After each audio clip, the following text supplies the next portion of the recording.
Welcome to Season 4 of the Willing Equine Podcast, the podcast where we chat about all things horses and being the best horse people we can be for our horses. My name is Adele Shaw. I'm a certified behavior consultant, and my passion is for creating positive relationships between horses and people.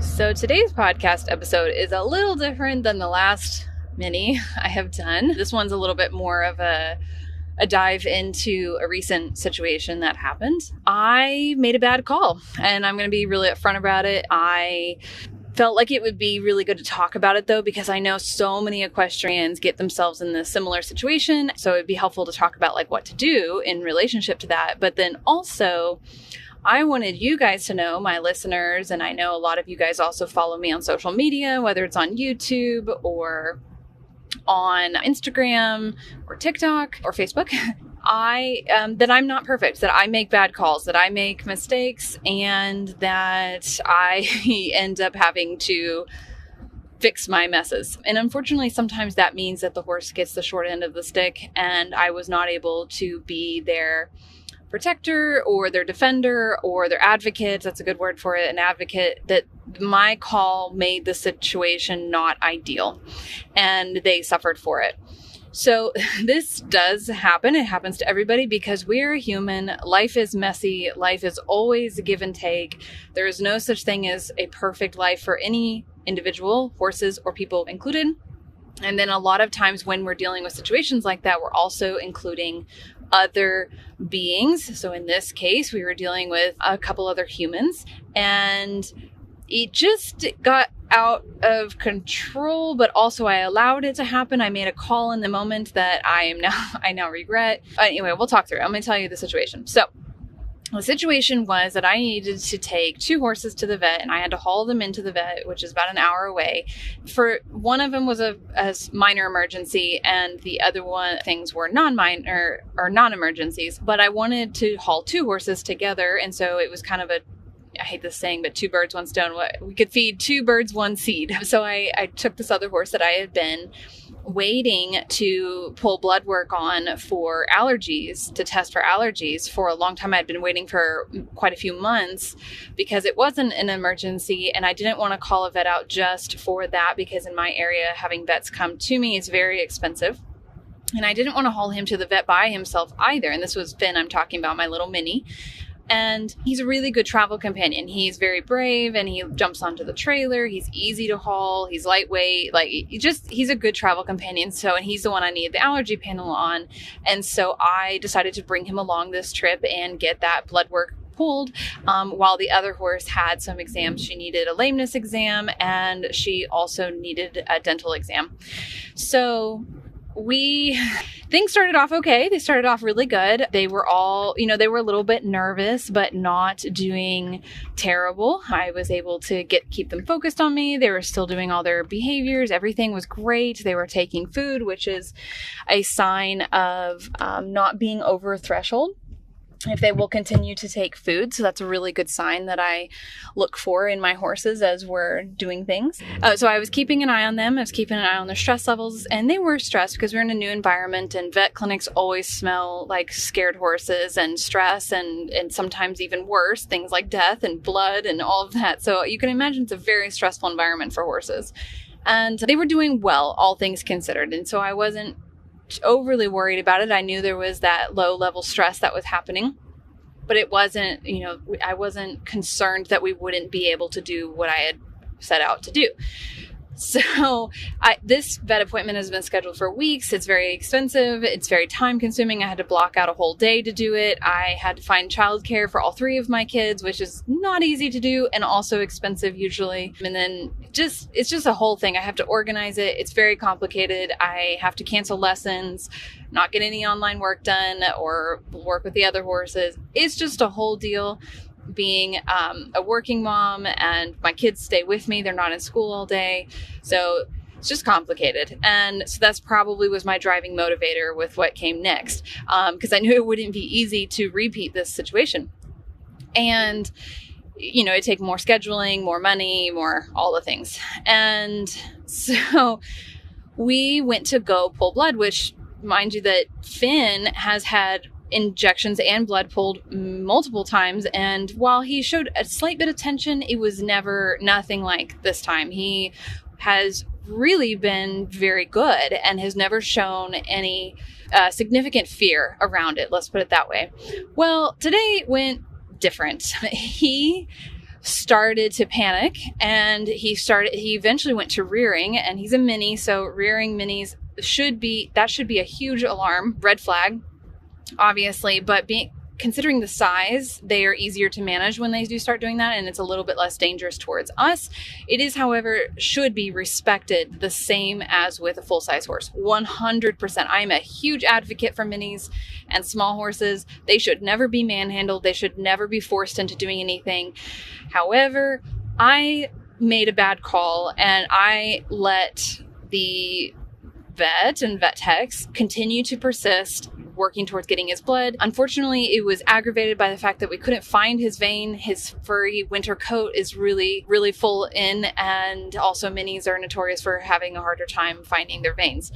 So, poor thing. Oh, and also, unfortunately, the original person who was pulling his blood was just struggling and learning about the process too, and which I don't hold that against anybody. That's part of becoming a vet, is you have to learn and you have to experiment and try things and learn the hard way sometimes, and unfortunately the horse gets to be gets the short end of the stick there. But I just, he was really upset. We ended up having to move to twitching him and to get the blood draw, and part of also this was I was dealing with Pumpkin at the same time, and she was needing to be sedated and going into a shoot. And so it was just a lot for me, and I was a bit overwhelmed and stressed about the situation. So I kind of went into a learned helpless state. I was just like not making my best decisions, making the best calls. And he wasn't in like danger, like life-threatening danger. I knew they weren't doing anything like super harsh. Like it was just, we were just trying to kind of, as gently as possible, manhandle him into letting us pull his blood. So it wasn't great. Poor Finn really got just manhandled, which I have tried very hard for the years I've had him never to put him in that situation. But I mean, not that full-size horses don't get manhandled either. I know they do regularly, but minis are very easy to manhandle, so people do it all the time. And then this is part of the reason they get such a bad reputation, because they have to really defend themselves and are pushed over threshold very quickly. So there's just a lot of complicating factors here, a lot of different variables. He survived. He was fine. And this was a beautiful part of this, which is that he, as soon as everything was done, we, I gave him some time in his stall, and I sat there with him, whatever. And then a little bit later, I clipped his lead rope back on because Pumpkin was sedated and recovering from sedation. So we were just kind of waiting, and we went and walked around the vet clinic, and we continued with, almost all my let's just put it this way. Every time I interact with my horses, I'm training. So we just continued doing what we normally do and practicing our default behavior, practicing leading. And I was walking him around, letting him investigate things, reinforcing him for investigating things. And then we did a little bit of practice with touching his neck, almost as if I was going to give him an injection. And he was fine. He was completely fine and very confident about it, unfazed at all. Very just chill about the whole thing. So he doesn't hold it against me. That's good news. It's just kind of a bummer though, because looking back, right after it happened, or during when it was happening, I was kind of in this like, what do I do mindset. Usually I would step in and say, okay, let's do it a different time, or give me a few minutes and we'll get it figured out. This time I did not make that call. And honestly, I don't entirely know why I didn't, except for the things that I mentioned already. And so now, kind of in hindsight, I feel disappointed in myself. I'm not really happy with how I handled the situation. I'm not happy that I didn't step in and advocate for Finn. I'm not happy that I didn't just choose the more difficult path for myself and come back a different time. It wasn't an emergency. He didn't have to have the blood work today. He has been very uncomfortable with allergy stuff for over a year now. We've been trying a bunch of different different medications and different things, and it's just not working. So this is why we've gone to doing the blood work. And so, I could have waited, until the next appointment, or opted to have the vet come out where he's calm and at home and I can control the environment a little bit more and we're not having trigger stacking happening, which is I think what happened. He was already stressed, and so whatever mild stress he usually experiences during getting shots and blood pulls was extremely heightened because it was stacked on top of the stress of already being in that clinical type environment and all the smells and the sounds, and there were horses calling left and right, stressed about, not having their buddies around. Thankfully, I had Pumpkin with me, so they had to, they were together, and that was really helpful. I always travel with them together if I can. Not those two specifically, but I always travel with companion horses and never just one unless it's absolutely necessary. So, overall, it's not the end of the world. He did not die. He did not have lasting, physical issues or whatever. However, it will put a big knock on his memory of this event, his understanding of getting shots and injections. I will have to do we're going to have to do some repair work, basically, where I'm going to go back and really work on getting him comfortable with having injections again. I actually think it wasn't so much the injection as it was having multiple people around and the environment and them coming at him. So that's something I've repeatedly seen from him, and is not so much about what is happening, it's about how many people are around and are they going to force me to do this? And that probably links to his past history with people and just how he's been handled. And so I need to work with him on that. And we're going to take a cooperative care approach, and this is going to be my plug for cooperative care training. Absolutely adore cooperative care. It is a fabulous tool that every horse caregiver and advocate and everything should be using. I will be able to teach Finn to voluntarily accept an injection. Like, he will be able to stand essentially at liberty. You may not want to do it at liberty for the real thing, just in case, but for safety precautions, because it is a large needle that's inside their vein. But you can teach the horse to line up and voluntarily accept this medical procedure and, for the reinforcement. And this is something that is done with marine animals all the time. It's done with zoo animals. I've seen it with giraffes and zebras and rhinos and tigers and lions and bears. Oh my, that was lame. So I just wanted to talk about this though, because like I mentioned in the beginning, it is so very important that we do prep work as best as we can. So cooperative care for as much as you can, preparing the horse for stressful situations, stressful encounters, or working around vets. It's usually a stressful experience. But also, I wanted to share this because I wanted you guys to know that things like this do happen to me. I am by no means perfect in my handling of my horses, and by no means am I completely immune to accidentally, unintentionally, or intentionally putting myself in situations like this and my horses in situations like this and regretting it later. So intentionally meaning like I decide to do this thing, but then realize later that I should have just done it very differently. That wasn't the best way. And unintentionally being that I did not know that would be the result, and it's a lesson learned kind of situation. This one would be an intentional decision, but it's definitely one that I regretted persisting in or continuing with. It was not an emergency. Had it been an emergency, had he been colicking, had it been a life and death kind of thing, absolutely, we got to do what we got to do. We're taking care of him for the greater good for him. And long term, I will just have to deal with the fallout from that and do repair work with the training and counter conditioning those experiences and all of that. However, this was not one of those situations. He was not in a life or death situation. And I could have very easily gone back to the drawing board and said, you know what, I need to do more prep work. I need to get him comfortable before I put him in this situation. I need to train him to be able to accept this, whether it's cooperatively or just kind of tolerating, or at least tolerating it better. Although I would always prefer a cooperative, whether that be a cooperative approach or kind of counter conditioning a tolerance level for it. In this case, considering his response to it, absolutely cooperative care is going to be the approach going forward. I've worked with horses that have reared when getting shots or injections or blood draws, and I've been able to successfully work them through it in a short amount of time. It is not all that complicated if you're intentional about it and you know what you're doing. And it's a beautiful thing to see. It's so beautiful how powerful choice and control is for the learner. So when you give the horse control over the situation and when the shot happens and when it doesn't and when it stops and, just control over the situation as a whole, it really gives them confidence to pursue it. And a really good example of this is when we, let's say, go to the dentist. If you have a fear of the dentist, you'll know this is a good example. I don't have a strong fear of the dentist, but I don't particularly like going to the dentist. I don't think many people do. But one of the reasons that I am able to continue with going to the dentist and doing that is because I feel very in control of the situation. So yes, it's unpleasant, but I make the appointment. I tell them I'm ready to sit in the chair. If I were to tell them stop, and I could get up out of the chair, I could make the situation stop. I am in control of the experience.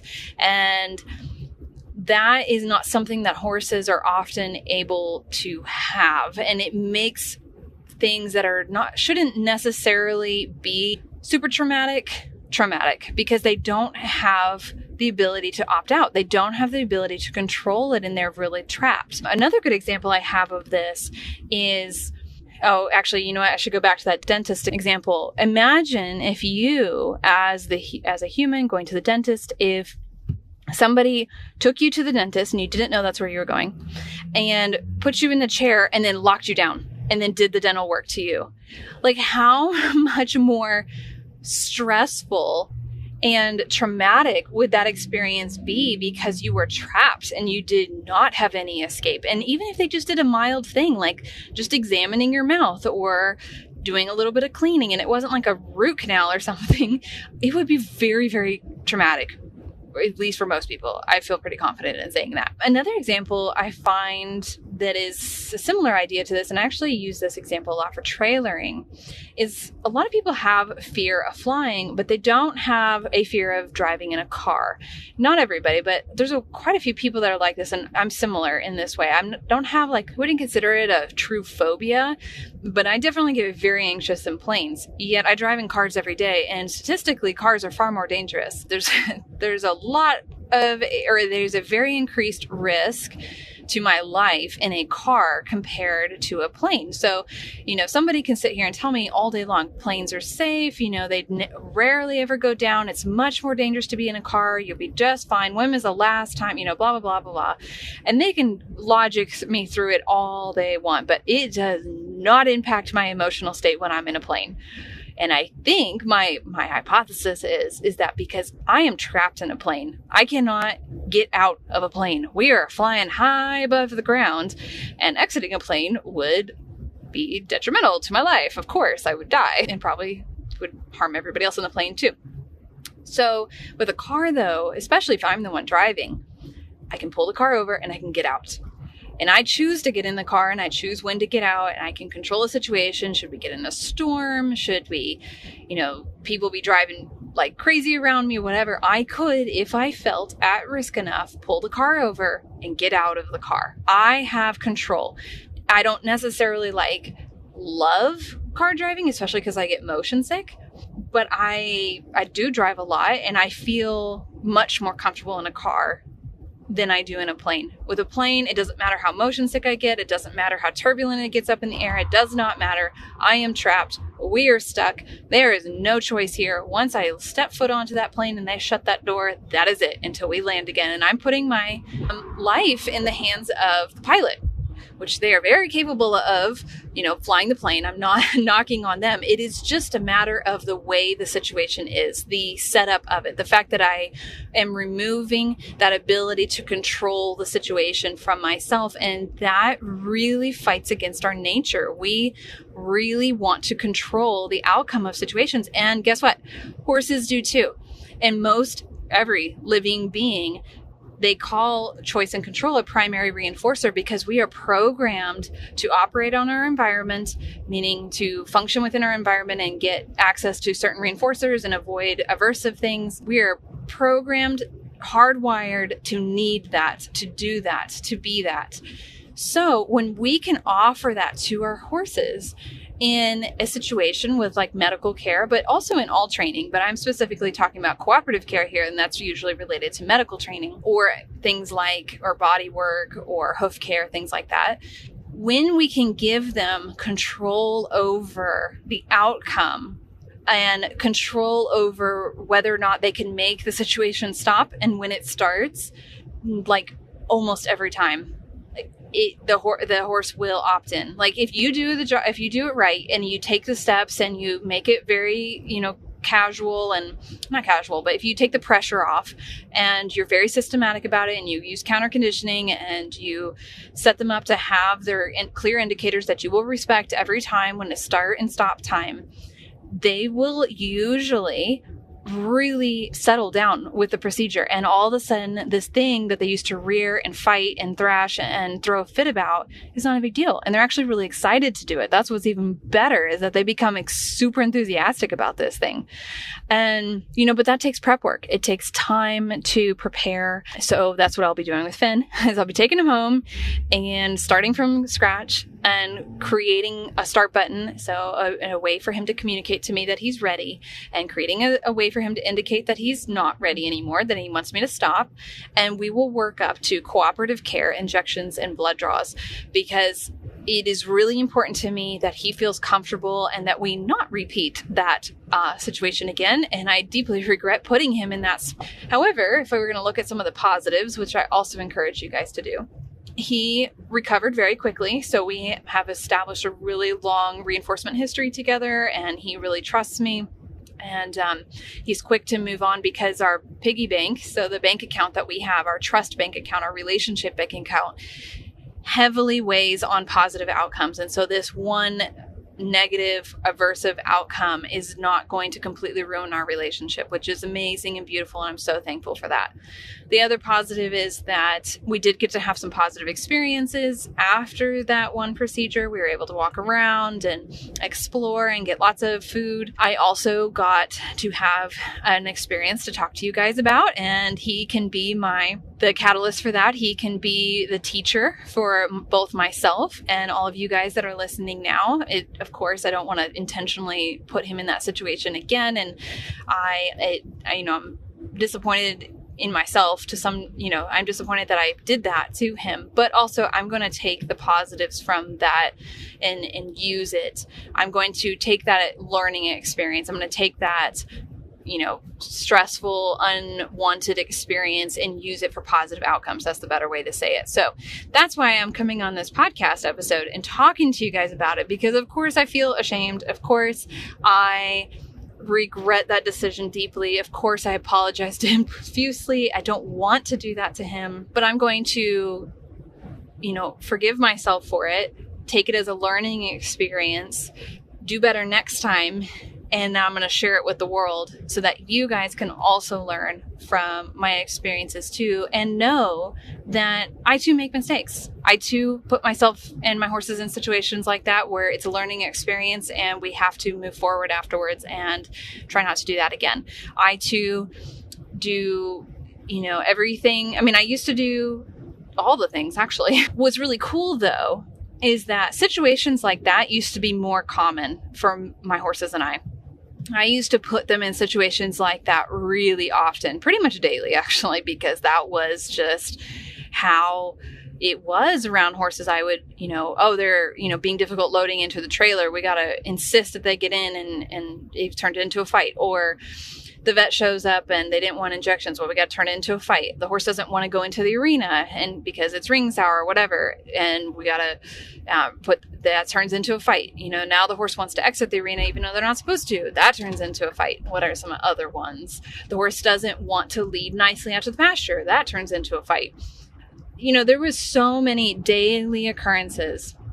Oh, another good one. The horse is standing on the cross ties and pawing persistently. That turns into a fight. So there were so many things that happened on a daily basis that over the years, especially more recently, I have just really worked towards eliminating and approaching from a much more intentional place, a place that is not putting me against the horse. It's not manhandling the horse. We approach it systematically. We set up the environment for them to be successful. We help them adjust. And I'm just very intentional with trying to avoid those situations. So now they are so few and far between that this situation for Finn was a huge moment for me in not necessarily good way, but it was novel, right? Before this wasn't novel. Before this would have been nothing, okay, just another stressful day at the vet, another horse that doesn't like injections. It just was more commonplace, right?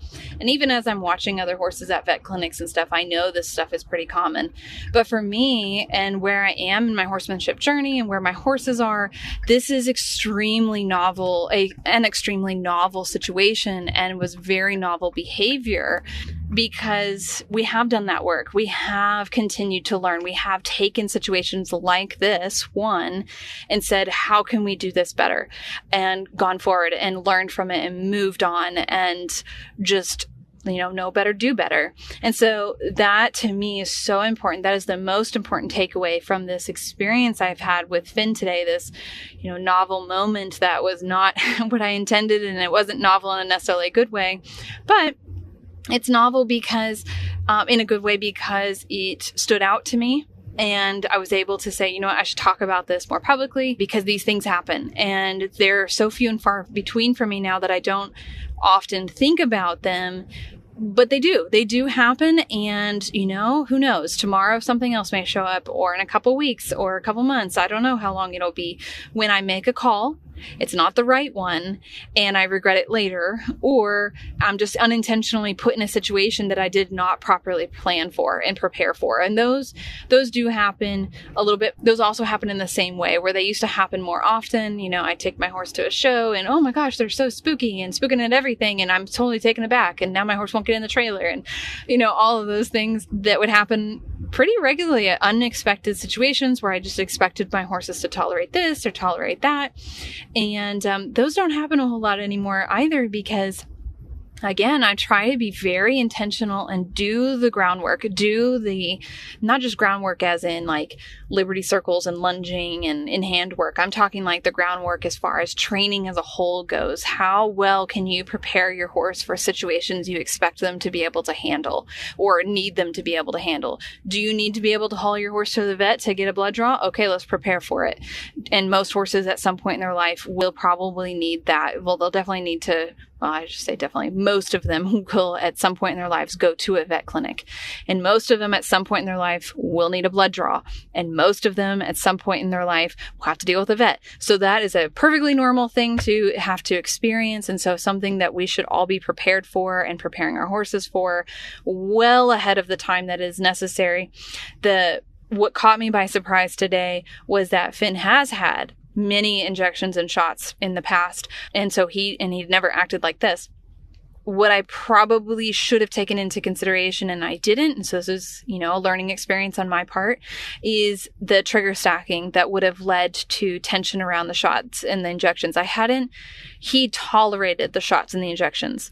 He did not, however, confidently and cooperatively get the injections and the shots. He just let me, coax him through it. So then I should have been prepared for the fact that when I added other stressors into the environment, like it was a very windy day, we just hauled for an hour, Pumpkin was stressed, there was other horses calling, there was multiple vet techs around and everything, we couldn't find his vein, all of this stuff, this just added kind of fuel to the fire, or, started building up until getting a shot was no longer just a basic thing that I could walk him through, that I could coax him through. It was not something he could tolerate anymore, because we had trigger stacked to the point where he was now explosively reacting because he was way over threshold and he was terrified. And so there's such a good learning experience and such a great reminder of how powerful trigger stacking is, and how things that seemingly come out of the blue that the horse didn't ever do before, whatever, usually comes because whatever it is they usually tolerate is, again, tolerating.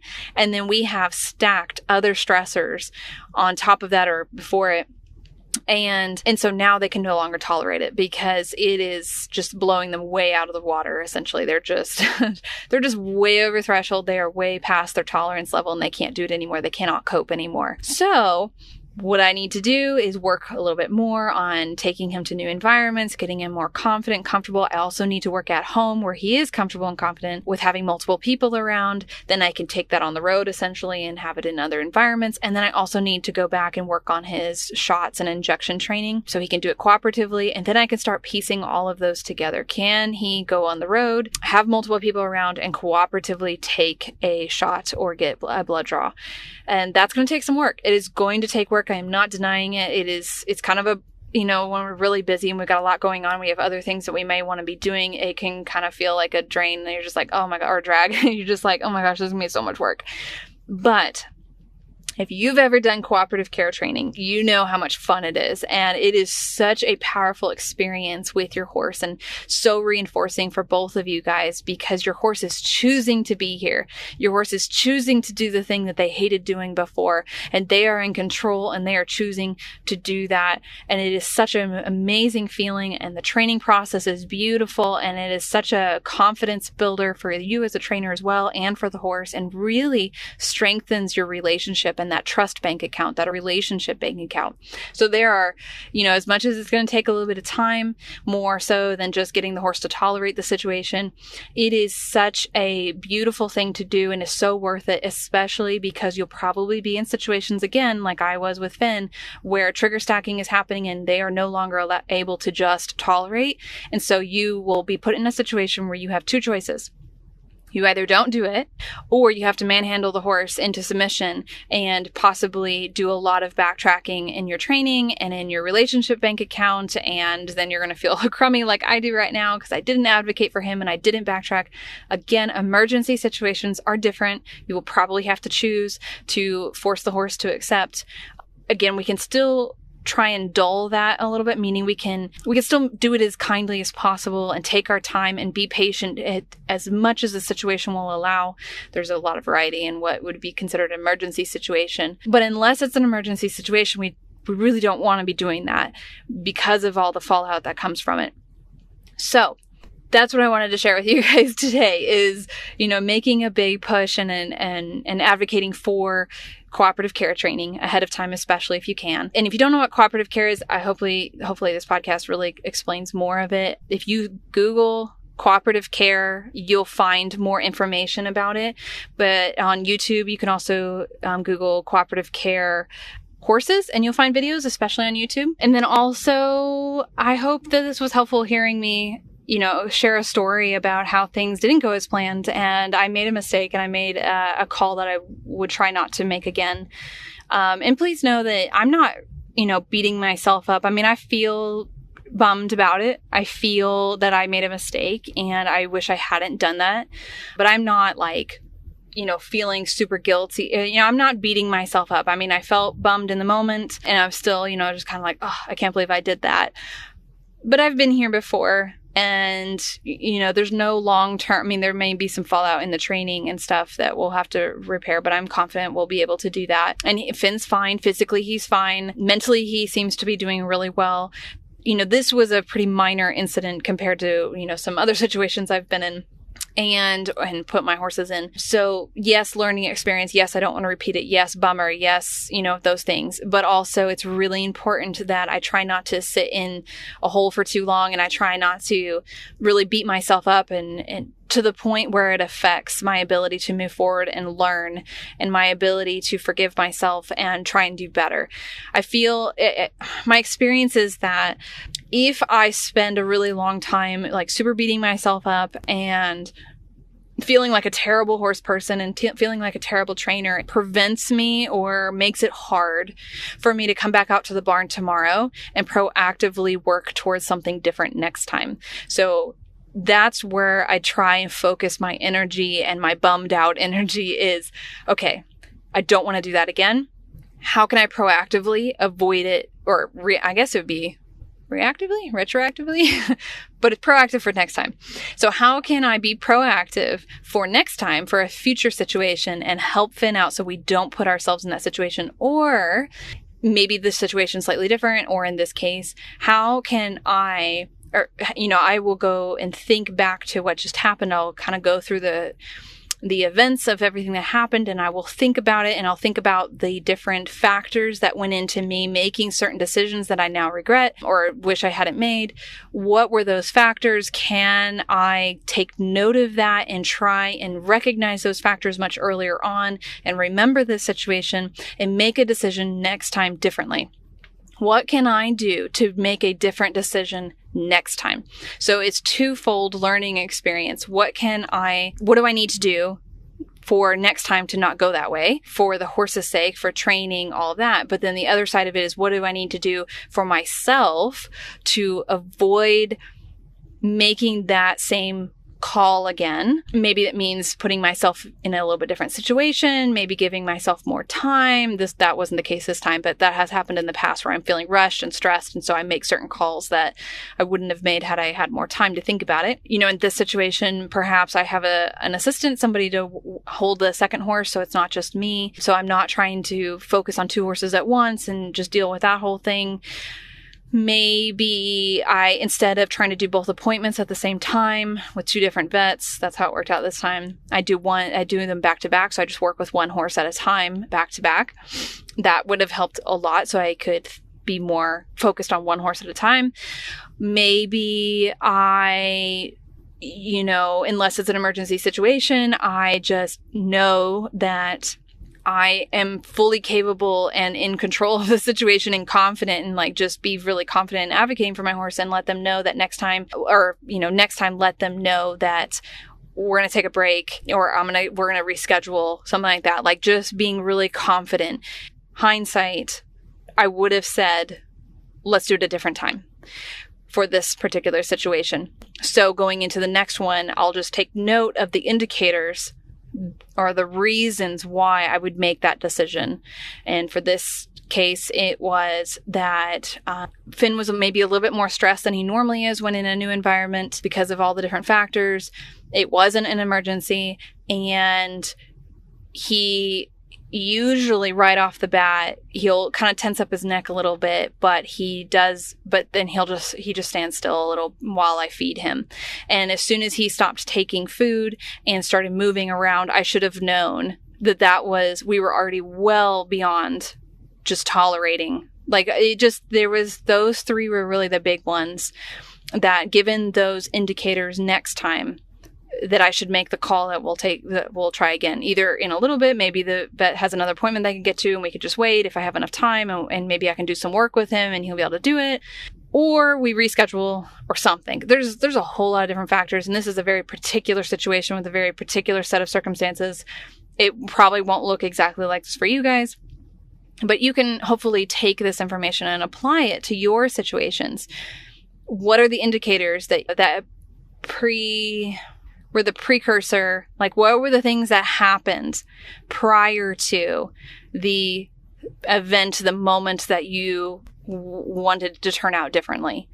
Can we kind of flag those as markers for next time and keep those in our head? If I see this, and this, that is a marker for what's coming next. We need to cut, we need to stop and start and try something different, so that that's kind of, we're looking for cues prior to the event. So we're looking for antecedents, things in the environment that we're seeing, whether it's the horse or the things going around or whatever. What are the indicators to us that something is coming that we need to avoid?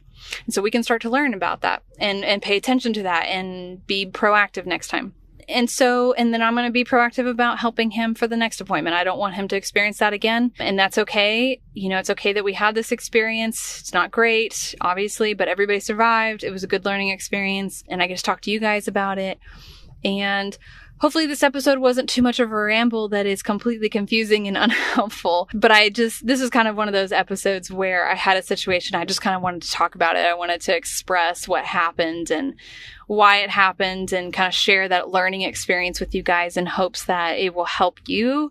And there were so many different factors we brought up here. So maybe, different little things will sink in and be helpful for your situation. And that's my hope for this episode. But yeah, I hope you guys know at the end of the day that there is no horse person on the planet. I don't care how experienced they are, how prevalent they are on social media, how recognized they are, how famous they are, that is perfect and doesn't make mistakes and, makes every call right, makes every right call and does everything exactly the way they would want to do it next time. It absolutely does not happen. Nobody's that way. This is literally, life is messy.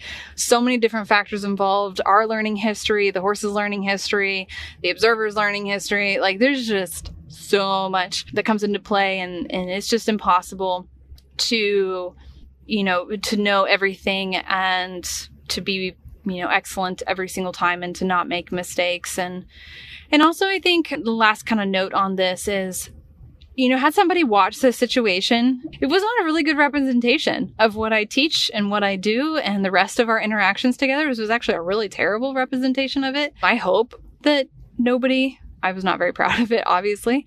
So a good learning experience for that being that this happens. It happens. And I hope you guys know that if you see a situation with a trainer, whether it's on social media or in real life or whatever, and it doesn't go the way you thought it might go, or it doesn't seem like a really good thing, just consider that maybe that situation got way out of control and it was not something they would ever advocate for, and it's not something they would ever want to repeat. Maybe they deeply regret what just happened. And I think we need to be accepting and forgiving to some degree of people, especially people that are being watched, whether it's on social media or they're really recognized professional trainers.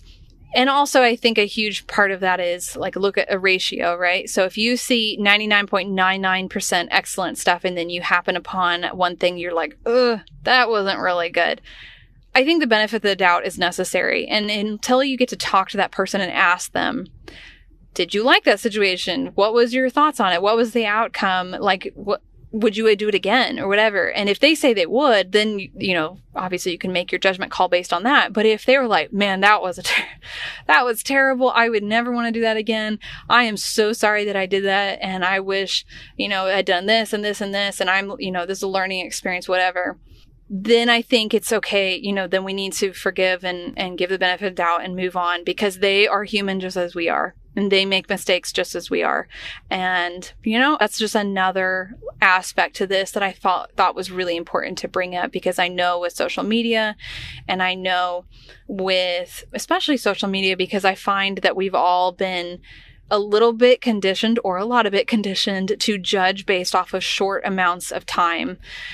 And this is something that I tell people all the time, is I don't make judgment calls on trainers and the way they train or whatever, and have an opinion basically about them, a solid opinion, until I actually watch them train.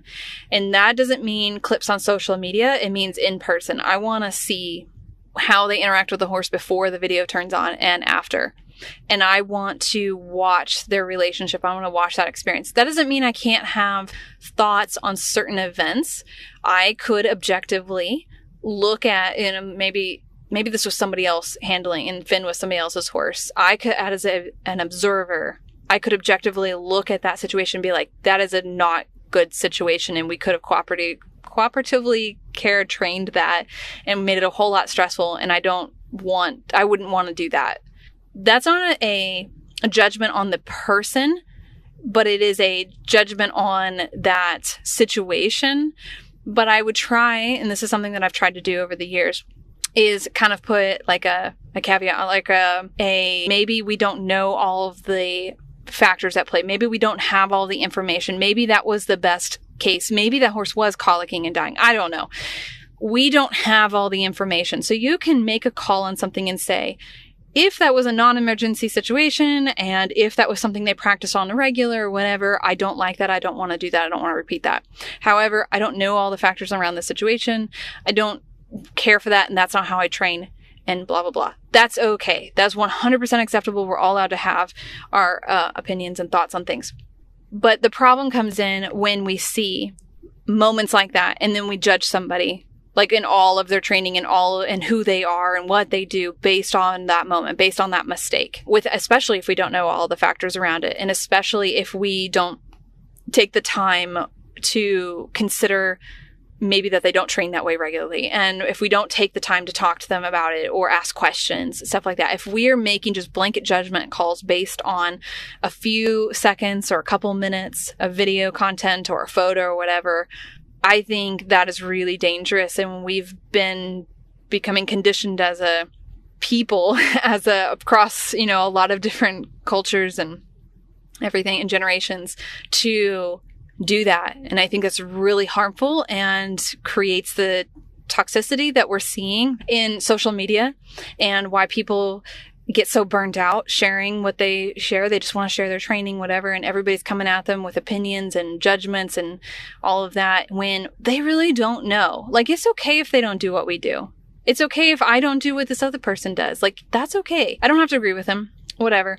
But please don't judge me based off of a few second clip of maybe me not in my best hour. And especially if you don't read the comments or anything. But I also would say that I wouldn't publish that, that clip with a, look how we got Finn to get his blood draw. He was being dominant and stubborn. And anyway, I would have posted something like that if I had gotten video with a, here's what not to do. And here's my lessons learned. And here is the mistake that I made. And please learn from this with me. And let's try as a horse community as a whole to do better by our horses. And this was not good. This was a mistake.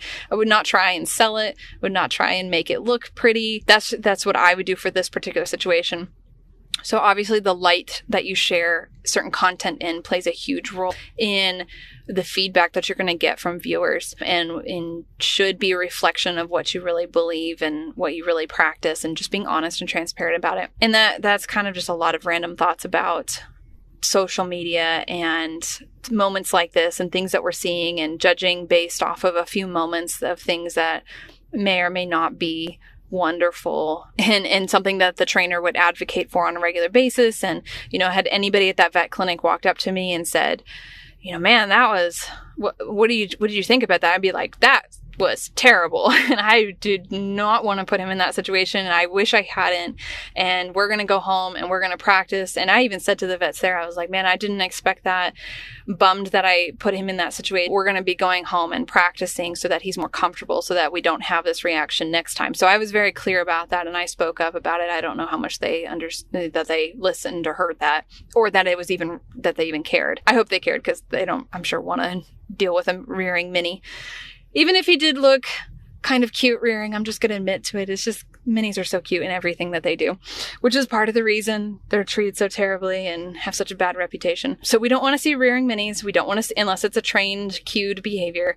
We don't want to see minis in stress and call it cute. I'm not saying that. I just he was really adorable and fluffy. Anyway, so I am now ranting. I hope this episode was helpful in some capacity.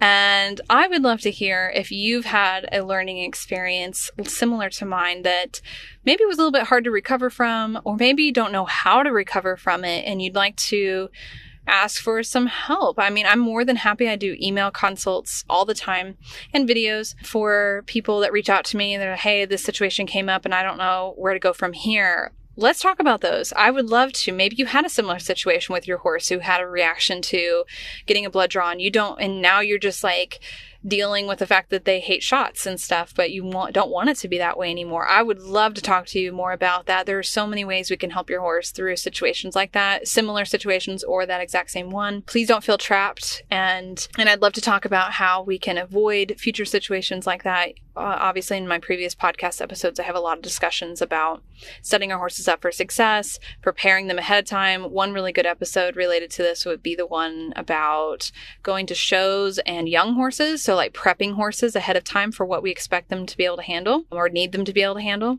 That would be a really great episode if you haven't listened to it yet.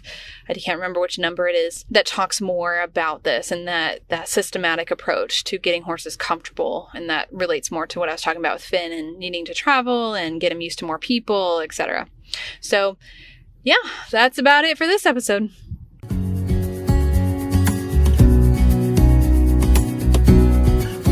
Thanks so much for listening. If you enjoyed this podcast episode, I would love if you left us a review on wherever you listen to your podcasts. If you'd like to learn more, head to our website, thewillingequine.com, where you'll find a bunch of links to our different social media platforms. We have Instagram, TikTok, YouTube, Facebook, pretty much everything. We also have our blog, our training services, and the TWE Academy, where you can enroll in the foundation course that opens a few times a year. Thanks so much for listening, and I look forward to chatting with you in the next episode.